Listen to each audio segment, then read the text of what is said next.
Mateus 5, capítulo 5, versículo 1 ao 12, diz assim: Vendo Jesus as multidões, subiu um monte, e como se assentasse, aproximaram-se dele os seus discípulos. E ele passou a ensiná-los, dizendo: Bem-aventurados os humildes de espírito, porque deles é o reino dos céus.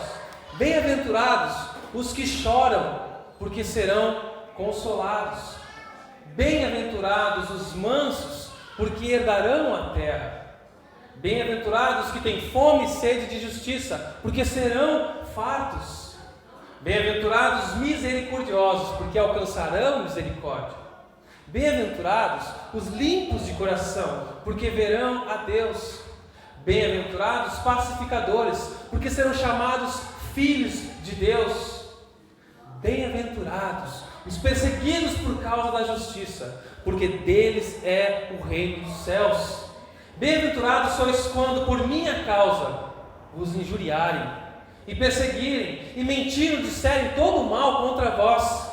Regozijai-vos e exultai, porque grande é o vosso galardão nos céus, pois assim perseguiram os profetas que viveram antes de vós.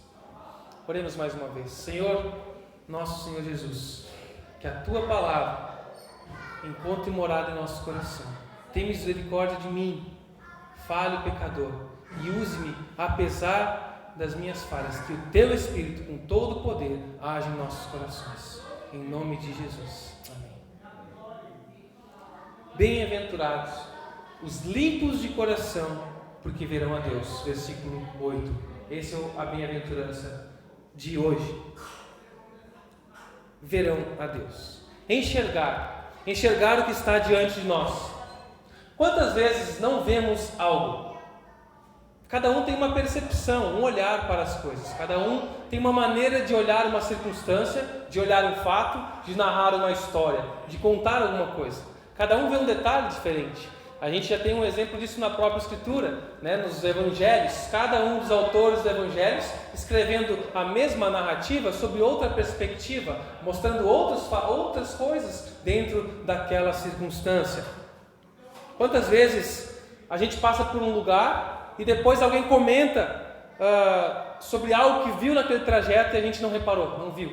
Está viajando, tu viu lá que a gente passou tinha um negócio na estrada, naquela cidade. Não vi nada disso. Parece que eu estava de olho fechado. Ou quantas vezes alguém te pergunta sobre certo estabelecimento num caminho que tu anda todo dia e tu nem lembra. Sabe aquela loja ali, bem ali do lado das Colombas ali? Qual? Nossa, não estava lembrado. Se às vezes tu está bem perdido, alguém dá uma referência, tu passa, tu conhece o lugar, mas parece que fugiu aos seus olhos aquilo. Não lembramos. Isso acontece quando estamos lidando com algo que não conseguimos enxergar bem o que está acontecendo também, circunstâncias da vida. Por que será que está acontecendo? A gente não entende, não enxerga. Quando algo não está limpo o suficiente, não podemos ver com clareza, enxergar bem. Quando há sujeira, somos impedidos de ver. Quando há sujeira, somos impedidos de ver. E escrevendo isso aqui, eu me lembrei de uma viagem que eu fiz para o interior da cidade de Rio Grande. Eu morava em Caxias, fui num casamento em Panambi, e aí na manhã seguinte fui para Rio Grande. Então fiz uma cruzada aí no estado, e aí eu botei no GPS, isso foi em 2015. Eu botei no GPS, o GPS nos mandou por um atalho, porque era uma cidadezinha no interior de Rio Grande, chamada Arroio do Padre. E aí tinha que pegar para um outro lado, mas aí eu fui para o lado que o GPS mandou, que era mais curto, e me enfiei num lamaçal, um barro total. Tinha chovido aquele final de semana, durante a viagem, muito barro. Me perdi ali, estava em 2 carros, me perdi na estrada, depois a gente se achou. Só não ficou atolado mesmo pela graça do Senhor, né? Misericórdia de Deus. No fim deu tudo certo, mas foi uma viagem terrível. E teve uma circunstância que a gente parou assim, que era um morro, era uma descida e depois uma subida. E lá na descida, lá embaixo, estava um lamaçal muito forte. E aí eu pensei, cara, como é que eu vou passar? Esse é o maior risco daquela estrada. E aí eu tinha que botar uma marcha e ir em uma velocidade constante. Não podia acelerar muito e nem reduzir. Não posso parar aqui, senão já era. E se eu pisar muito, também fico. Então achei uma velocidade, fui constante.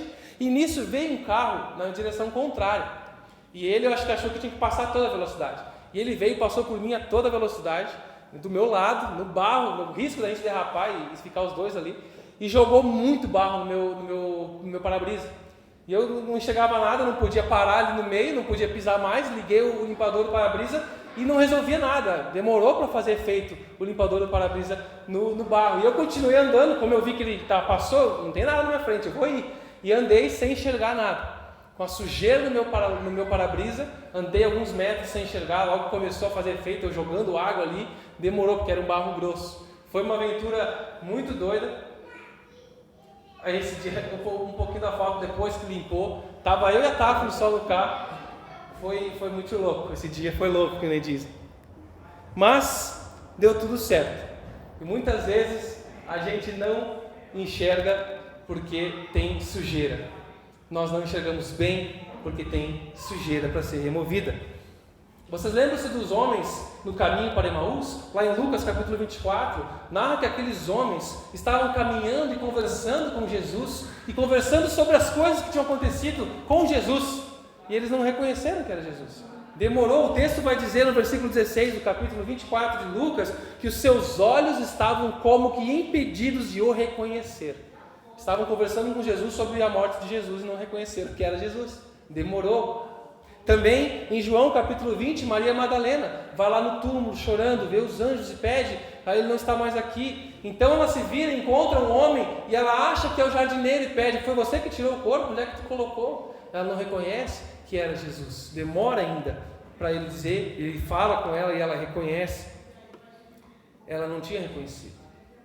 E no plano espiritual da nossa vida é assim, irmãos e amigos. Nós não vemos muitas coisas, pois não podemos ver, não conseguimos ver, porque está sujo, tem barro. E pelo contexto imediato desse texto que nós lemos, desse versículo 8 que nós estamos olhando, esse é um problema relacionado ao coração. Bem-aventurados limpos de coração, porque esses verão a Deus. Há um problema natural no coração de todo homem, todo ser que vive. Tem um problema natural que nos impede de ver Jesus. E hoje nós vamos ver que Deus tem uma solução para o nosso problema. Que Deus quer preparar os nossos olhos para que possamos vê-lo. Nós vamos ver que Deus quer limpar o nosso coração para que possamos ver Jesus hoje e na eternidade. Mas qual é o problema do coração? Quando a Bíblia fala de coração, ela não está se referindo a um órgão pulsante que bombeia sangue aos demais, ao corpo. Também não está referindo-se aos sentimentos, como hoje a gente comumente usa a palavra coração. Ah, tocou no meu coração. Muitas vezes está falando em algo muito sentimental, em algo emocional. Quando a Bíblia se refere a coração, ela não está se referindo apenas a sentimentos, mas como ao centro da vida do ser humano. O centro de controle, as faculdades mentais, toda a capacidade racional, emocional do ser humano. O centro da vida era considerado o coração, não a mente, como a gente hoje fala do cérebro, né? E entendeu e aprendeu isso, mas o coração era o centro das emoções de toda a vida, de todo ser do homem, o que controla a sua vida. Só que esse órgão, esse símbolo que controla toda a sua vida, que é a fonte das suas emoções, da sua razão, do seu discernimento, ele vem com um problema congênito. Ele vem com um defeito da fábrica de Adão, não da fábrica de Deus. Um problema no interior dele, que torna ele sujo, mais sujo do que meu carro. Isso nos impede de ver a Deus, mas ele precisa e pode ser limpo. Essa sujeira é o pecado herdado na nossa natureza. Pecado com o qual todo ser humano nasce, é a rebeldia natural contra a vontade de Deus. É um desejo natural do homem de querer conduzir a vida por conta própria, de querer saber o que é melhor para si, que se manifesta em diversos níveis para cada um. Indiferença com o Criador, rebeldia direta ou não, diversas maneiras. E quando nós olhamos para a Bíblia, nós vemos que a preocupação primária dos fariseus, aqueles líderes religiosos, era com o comportamento religioso, com a parte externa, com estética.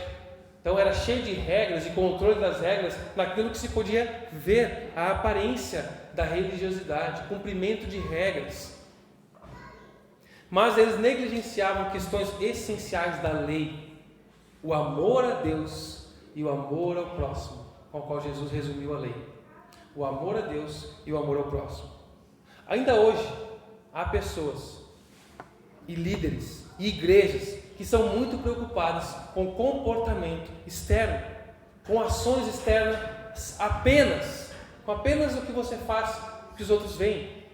Por isso implementam muitas regras, do pode, não pode, pode isso e não pode aquilo, isso pode, isso não pode, e a vida vira uma hipocrisia e incoerência, porque a pessoa fica tentando manter as regras aqui, mas quando ninguém vê, ela faz alguma outra coisa, e fica uma incoerência. Será que Jesus veio para nos dar uma cartilha de regras, de pode e não pode? O que a gente olha aqui na Bíblia, irmãos e amigos, é que a motivação, o coração é que ocupa o lugar central do ensino de Jesus. É lá dentro que precisa ser consertado. Por isso nós não conseguimos consertar por conta própria o nosso coração, porque é algo interior e espiritual. Como Jesus nos ensina em Marcos capítulo 7. Olha o que diz Marcos 7, 20 a 23. Jesus em seguida acrescentou: aquilo que vem de dentro é a que os contamina, pois de dentro do coração da pessoa é que vem maus pensamentos, imoralidade sexual, roubo, homicídio, adultério, cobiça, perversidade, engano, paixões carnais, inveja, calúnias, orgulho e insensatez. Todas essas coisas desprezíveis, que desagradam a Deus, que são contrárias à vontade do Senhor, vêm de dentro, são elas que contaminam.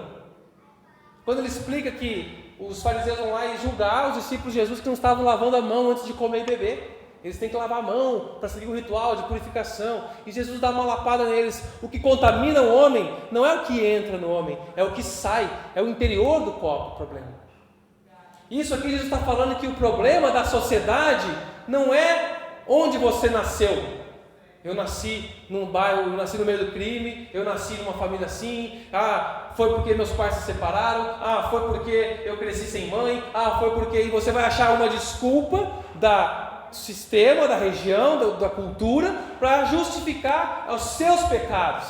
Mas o que Jesus está falando é que de dentro de você que vem. Não, vem do seu coração, a ganância, o desejo de querer ser mais, a perversidade, roubo, homicídio, tudo isso que você vê de maldade, que você também não gosta, vem de dentro de você. É um problema congênito ao homem, é um pecado que nos afasta de Deus, a inimizade com Deus.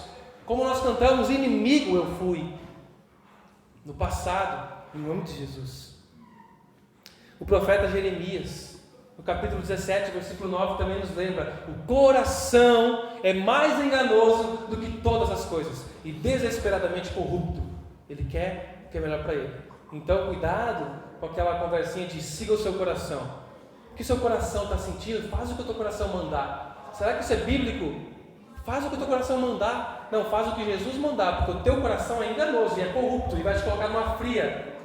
Tenha cuidado com a voz do seu coração. Faça o que Jesus mandar. Nós não conseguimos limpar esse problema por conta própria. Não tem solução humana para isso, mas tem em Jesus. Tem solução em Cristo Jesus. Em Jesus podemos ser puros de coração. Bem-aventurados os limpos de coração, porque verão a Deus. Mas afinal, o que é esse ser limpo de coração? Há duas ideias centrais de concordância entre a maior parte dos eruditos bíblicos, estudiosos da Bíblia ao longo dos séculos da história da igreja, quanto ao sentido desse vocábulo, o que significa isso. E elas vão ser abordadas essa noite. A primeira tem relação a essa sujeira inata que eu estou falando, aquela sujeira, esse barro que nasce no nosso coração e que nos afasta de Deus. E como o problema é interno e espiritual, já falei, não conseguimos limpar por conta própria. A única forma do seu coração ser limpo é se Deus limpar o seu coração. E Ele faz isso te dando um novo coração, um novo nascimento.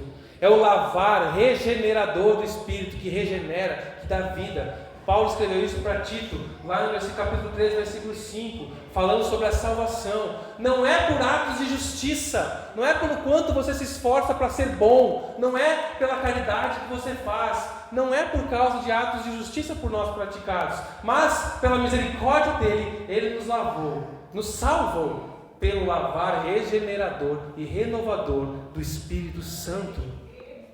não é apenas esse lavar, não é apenas um traço de caráter. Eu sou uma pessoa purinha, eu sou uma pessoa limpinha de coração, não tenho maldade, não sou malicioso. Não é um traço de caráter, mas é uma característica da nova vida, é a nova vida, da qual flui todos os outros traços de caráter de Jesus. Essa limpeza do Espírito Santo que remove a sujeira natural. E isso só o Espírito de Deus pode fazer. É Ele quem tira toda a contaminação e nos apresenta diante de Deus Santo como puros. Como é que Deus Santo, que não se mistura com a impureza, poderia se relacionar com a gente se a gente é sujo assim? Por causa do lavar regenerador do Espírito. Deus só nos aceita diante dele por causa do lavar regenerador do Espírito. A fé na obra de Jesus, o sangue do Cordeiro que nos lava de todo o pecado. No Antigo Pacto, no Antigo Testamento, a Antiga Aliança, quando as pessoas pecavam, elas precisavam fazer sacrifícios para serem purificadas. Então tinham vários rituais, que tipo de pecado, que tipo de sacrifício que tinha que fazer. E aí também tinha os sacrifícios do sacerdote por toda a nação, se alguém não confessou seu pecado. Então diversos sacrifícios, passar por um ritual de purificação. Apesar de que o sangue de animais não tinha efeito de perdoar. Hebreus esclarece isso, conforme a revelação foi progredindo, a Bíblia foi sendo entregue pelos profetas do Senhor, a gente abre lá em Hebreus capítulo 10, versículo 4, diz: porque o sangue de bodes, é impossível que sangue de bodes e de touros remova pecados.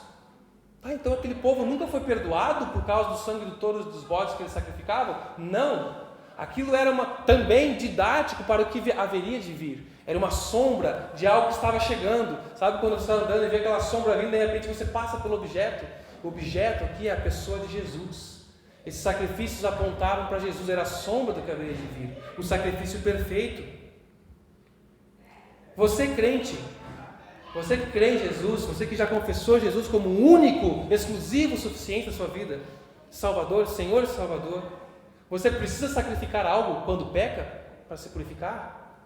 Não, não, pastor, jamais. Jesus foi o meu sacrifício substituto, é verdade.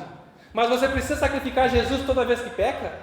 Será que toda vez que você peca, que nem aquela história que é mais um prego na cruz, Jesus, cada pecado meu eu estou sacrificando de novo, Jesus?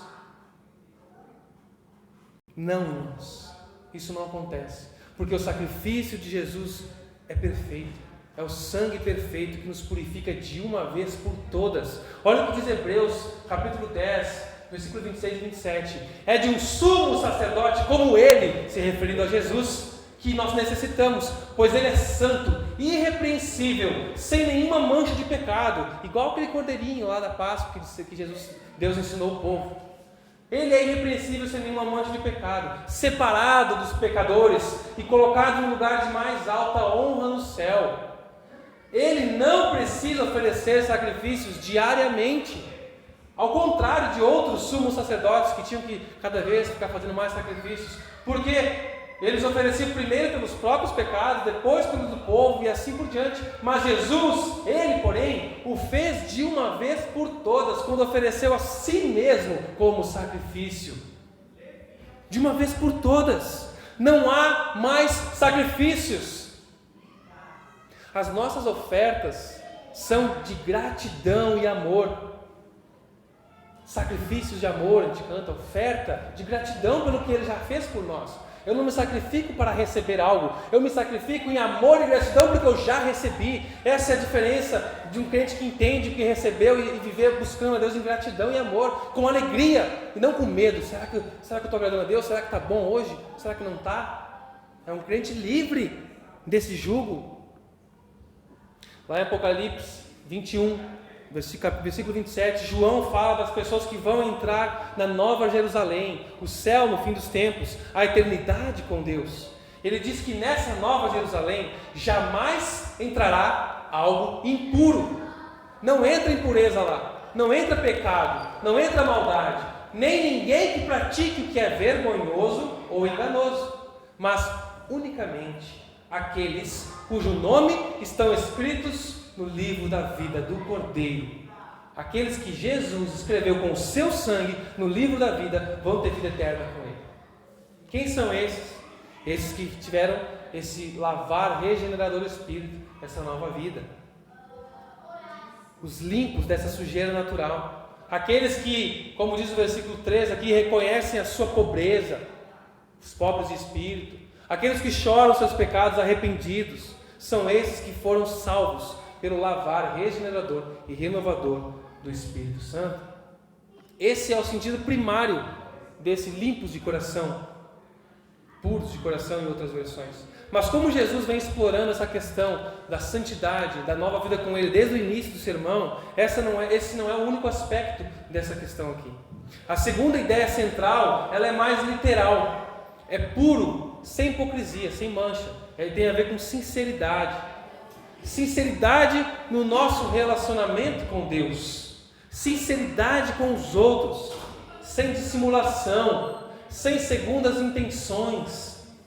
Eu vou lá, porque eu tenho que agradar aquela pessoa para outra coisa. Eu vou entregar esse presente para o ciclano porque senão eu não vou conseguir aquela promoção.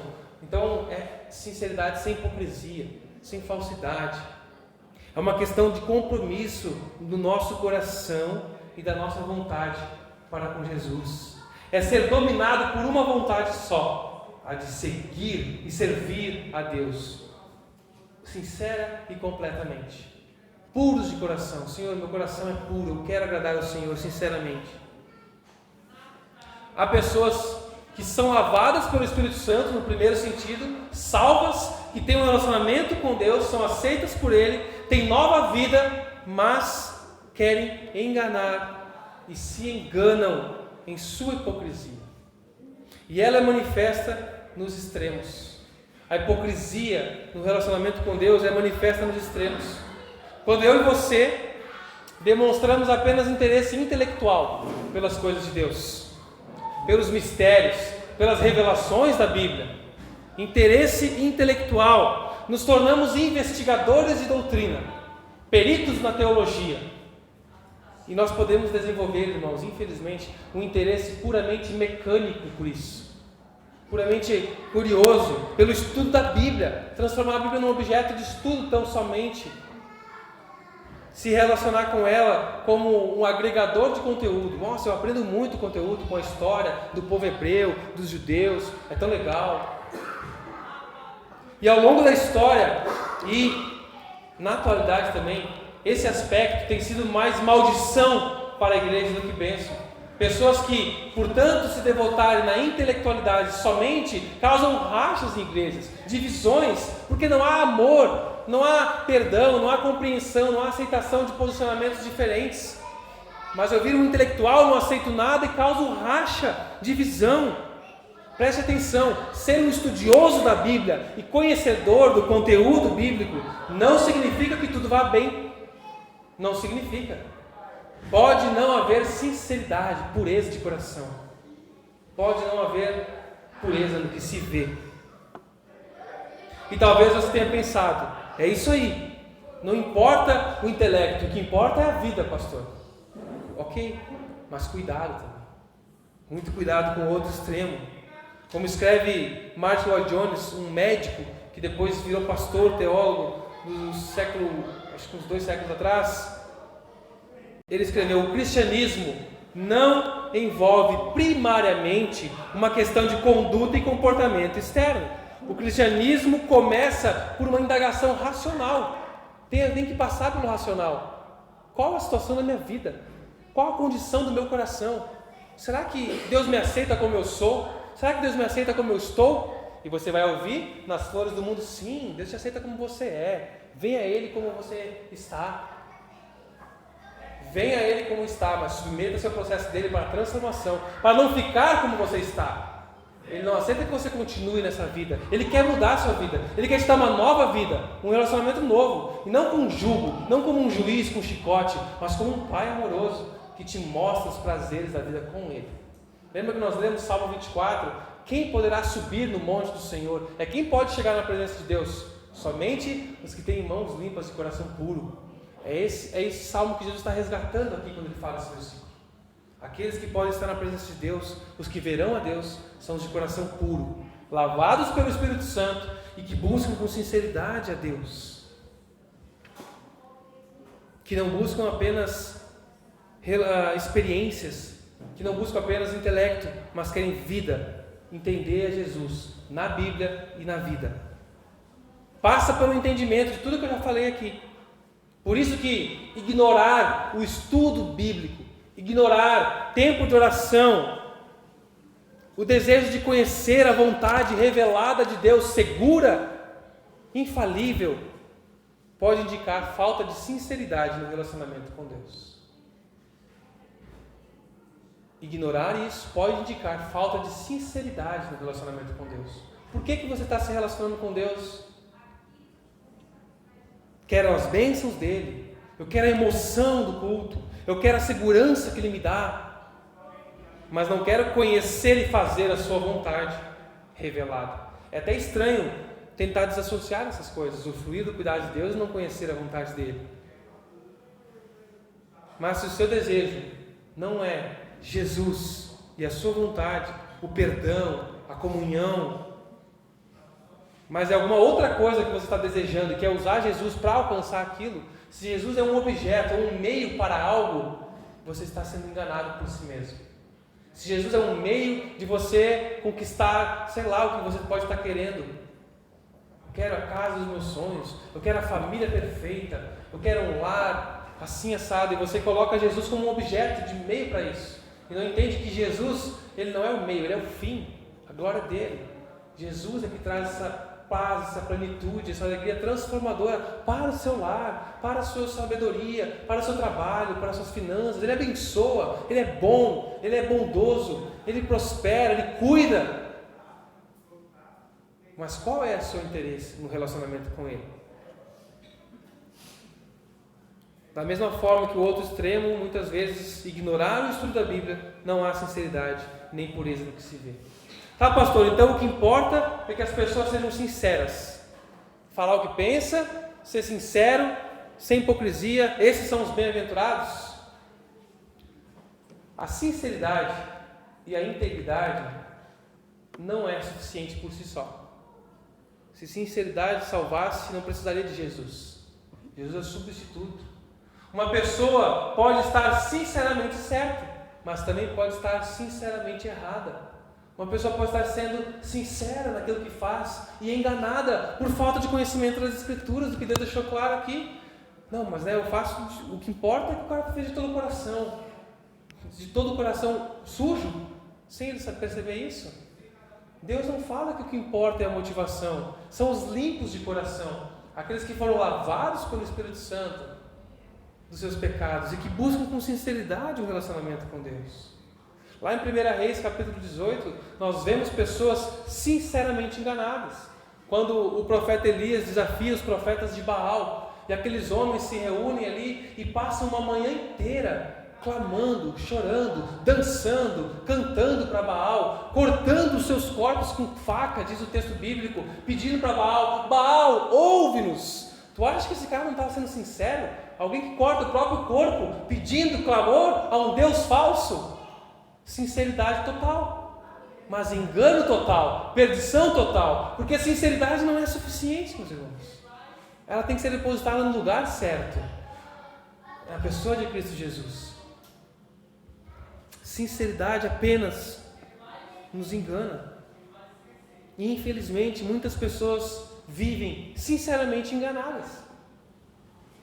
Em muitos lugares, em várias filosofias de vida, em várias igrejas, religiões, e infelizmente até mesmo dentro de igrejas evangélicas, pessoas sinceramente enganadas. Por isso que o meu compromisso com Jesus e com a palavra dele é falar para vocês a verdade em amor. Eu não quero que vocês sejam pessoas sinceramente enganadas. Por isso que eu posso parecer meio ríspido às vezes, mas é a palavra de Deus, a verdade. O meu compromisso é com ele, não com a massagem no seu ego. A verdade, em amor, a esperança apontada em Cristo Jesus. A esperança somente em Jesus. Essa bênção do versículo 8 não é para todas as pessoas sinceras na intenção, mas é para aqueles que têm a sua vida de adoração ao Deus verdadeiro, conforme revelado por ele na Bíblia. A gente vai dizer: não, mas eu creio em Deus. Mas que Deus é esse que você diz que crê? Porque ele está muito diferente do Deus que se revela na Escritura. E muita gente pinta um Deus para si, porque daí você agrada aquele Deus e fica em paz com o Deus que você criou, e não vai para a Bíblia para conhecer o Deus verdadeiro, porque na hora que você vai para a Bíblia, o seu falso Deus começa a cair. Não é bem assim as coisas. Então muitos preferem não ir para a Bíblia e ficar com o seu falso Deus, sinceramente enganados. Infelizmente. Não se esforçam para agradar e buscar o Deus verdadeiro. Salmo 86, versículo 11 nos diz, o salmista clama: ensina-me, Senhor, os teus caminhos, Senhor, para que eu viva segundo a tua vontade. Concede-me pureza de coração, para que eu honre o teu nome. Irmãos, que essa seja a nossa oração. Eu desafio você a imprimir, escrever um cartão, colocar isso aqui na cabeceira da sua cama, no espelho do seu banheiro e orar assim toda manhã: Senhor, me ensina os teus caminhos, Jesus, para que eu viva segundo a tua vontade, a tua verdade. O que é a verdade de Deus? A palavra de Deus, irmãos, a Bíblia. Que eu viva segundo a Bíblia. Concede-me pureza de coração para que eu honre o teu nome. Irmãos, eu vou fazer essa semana um desafio. Escreva isso, ore assim todas as manhãs e vá buscar essa verdade nas Escrituras. Busque ao Senhor sem hipocrisia. Hebreus nos diz: esforce-se para viver em paz com todos e para serem santos, puros. Sem santidade, sem pureza, ninguém verá o Senhor. Nos lembra o texto de Hebreus. Sinceridade, pureza. Um discípulo de Jesus não quer ser devoto de outras coisas, devoto do dinheiro. E quando a gente fala em devoto, você deve estar pensando logo em algum santo. Mas um discípulo de Jesus tem que ser devoto somente de Jesus. Tem muitos cristãos devotos ao dinheiro, devoto ao trabalho, devoto à família. Não, a minha família é tudo para mim. Depois Jesus, primeiro a minha família. Meu pai e tal, né? O cara que me colocou no mundo, minha mãe. Ok? E Jesus lembra, né? Aquele que não deixa pai e mãe para me seguir, não seguirá o caminho do céu. Eu não estou falando que a gente tem que chegar chutando balde com pai e mãe. Não é assim, irmão. É ter essa sensibilidade de que seguir a Jesus inclui renúncias, inclui perdas, mas para ganhos muito maiores. Ganhos de vida plena, de paz, de restauração de relacionamentos a fundo, não apenas na aparência. Um discípulo de Jesus não quer apenas os bens de Jesus, mas quer usufruir de tudo que Ele nos dá, com alegria, gratidão, sabedoria, servindo ao próximo. A quem ou ao que você tem sido devoto? Devoto é aquilo que a gente se entrega, aquilo que a gente busca. Você está devoto do seu trabalho? Só não tem uma capelinha lá com um crachá, né? Mas é uma devoção ao trabalho. Devoto do seu dinheiro, da sua poupança? Só não tem uma capelinha com extrato bancário, mas no coração talvez tenha. O que é a nossa devoção? A Jesus unicamente? Essa limpeza, nesse segundo caráter, puro, sem hipocrisia, é um processo de Deus na nossa vida. É Jesus removendo os requisitos de lama. Quando eu passei a ver no meu carro ali, o para-brisa se tornou, eu comecei a ver as coisas, mas meu carro ainda estava sujo. Foi um processo para limpar. O cara que limpou teve muito trabalho, não foi o meu caso, não fui eu, mas foi um longo processo para limpar aquilo ali. É assim a nossa vida, a gente começa a ver, a contemplar Jesus, mas há um processo de agora tirar esse balde onde Ele nos tirou. Ele nos tira da podridão, do fundo da lama, para a gente enxergar Ele, e agora é uma caminhada ao lado dele, que Ele vai tirando essa lama do nosso corpo, vai tirando, tem mais uma sujeirinha atrás da sua orelha, tem mais uma sujeirinha dentro do seu nariz, você não enxerga, e é a palavra, a Bíblia, é esse espelho que mostra essa sujeira, para que possamos nos tornar puros, irmãos, e agradar a Deus. Esse limpar é a busca pela santificação de Hebreus, que Hebreus diz. Deus quer limpar o nosso coração. Ele quer limpar o nosso coração para que possamos ver Jesus hoje e na eternidade.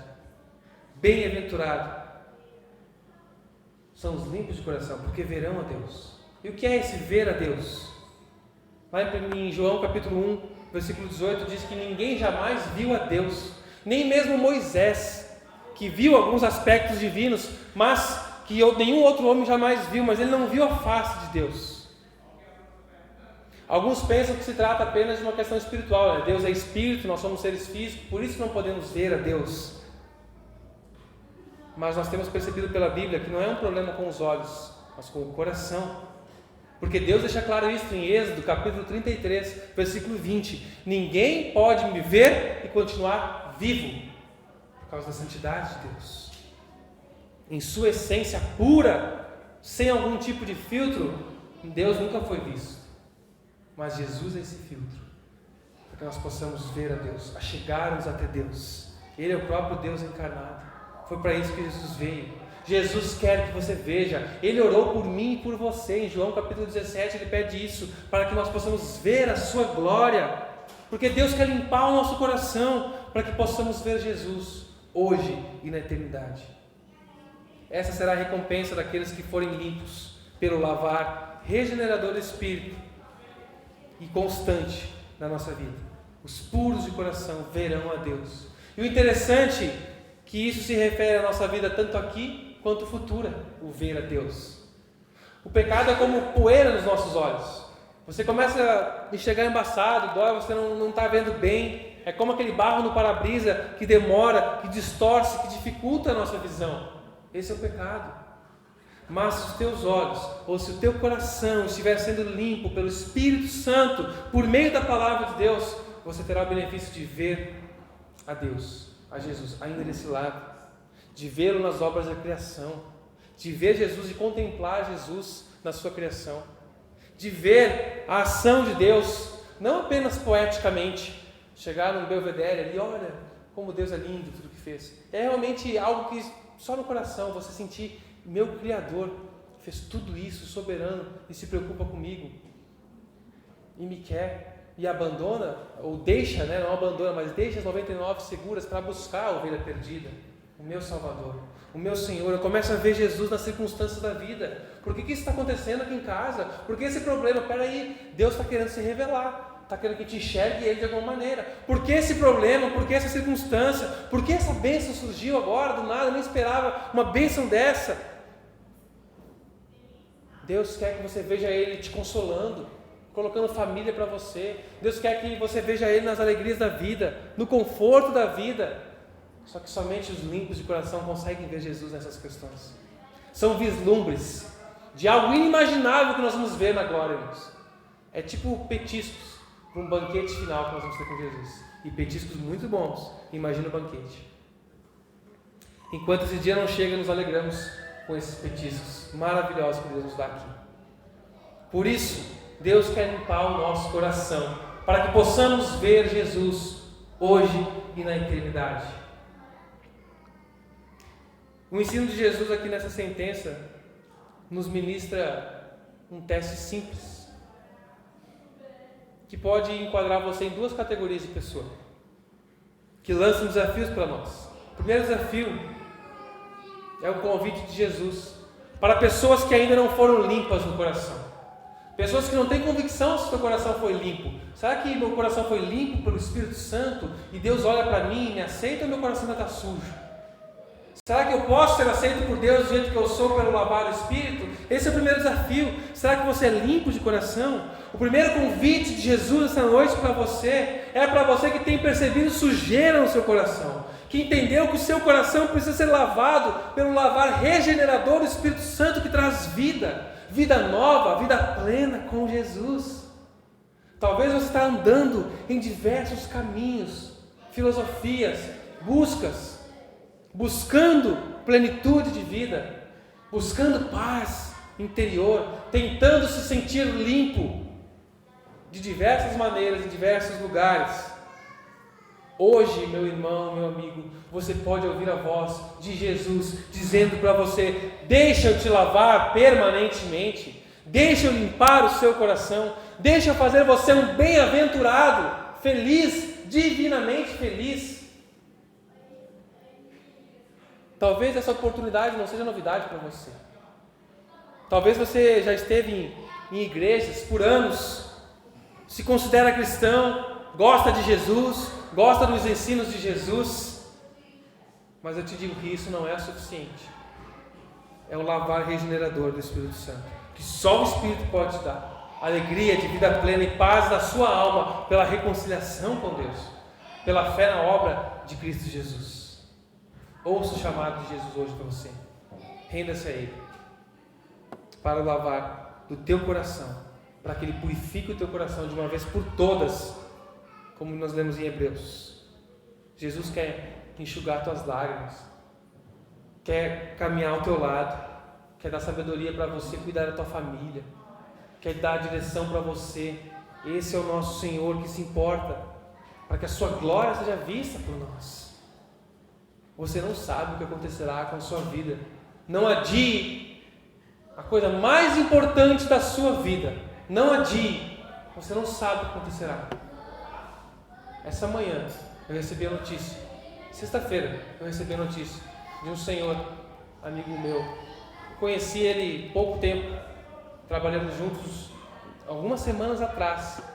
Um profissional da área de construção, fazendo serviço, e eu fui dar um apoio para ele, ajudar. Trabalhamos juntos uns 2, 3 dias. Esse senhor já de idade, 60 e poucos anos, 70 e poucos anos, teve um AVC hemorrágico sexta-feira e hoje de manhã faleceu. A gente não sabe o que será da nossa vida.